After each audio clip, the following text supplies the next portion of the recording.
Welcome to my channel Anushka Tushar Salunkhe. तुमचं सर्वांचं स्वागत आहे. आणि आज आम्ही रविवार असल्यामुळे एक जरा युनिक रेसिपी ट्राय करत आहोत. अनुष्कालाच खायचं होतं कलाकंद, पण बाहेर इतका पाऊस पडत होता त्याच्यामुळे काय आम्ही कलाकंद खाण्याला जायला मार्केटमध्ये तयार नाही.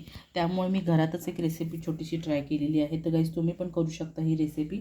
आणि ह्या रेसिपीसाठी जास्त काही खर्च नाही आहे. फक्त तुम्हाला काय करायला लागणार आहे, एक मिल्क पावडर आणि मिल्क आणि शुगर हे 3 कंटेंट्समध्येच तुम्ही करू शकता. तुमच्या आवडीनुसार तुम्ही ड्रायफ्रूट्स त्याच्यामध्ये ट्राय करू शकता. आणि ड्रायफ्रूट्स तुम्हाला जर त्याच्यामध्ये ॲड करायचे असेल तर तुम्ही क्रश पण करू शकता, किंवा तुम्हाला असे पीसेस ठेवायचे पीसेस पण ठेवू शकता.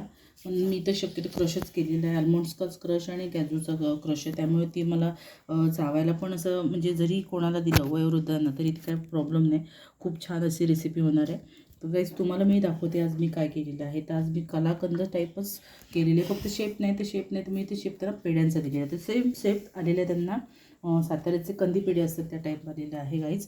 तर तुम्हालाही मी ही रेसिपी आता दाखवत आहे. हे बघा, जास्त काही खर्च नाही याला, फक्त तुम्हाला ह्याच्यामध्ये मिल्क पावडर, मिल्क आणि साखर एवढंच खर्च आहे. तर तुम्हाला एक साधारणतः मला वाटतं हे 30 ते 40 रुपयाचं असेल. 30 ते 40 रुपयामध्ये तुम्ही खूप सारी जवळजवळ मला वाटते पाव किलो तरी पेढे होतील.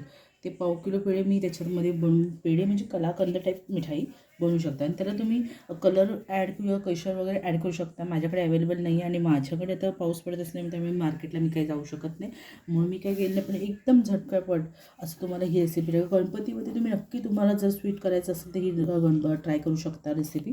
तर तुम्ही नक्की एकदा ट्राय करून बघा. आणि टेस्ट तर त्याची चव आता मी तुम्हाला अनुष्कालाच देत आहे ही टेस्ट करायला. अनुष्का तुम्हाला स्वतः सांगेल ही टेस्ट कशी आहे म्हणून. मित्रांनो, खूप चांगली आहे आणि आईला नक्कीच बनवायला सांगा. आता मी टेस्ट करते. भन्नाट, अप्रतिम. बाय.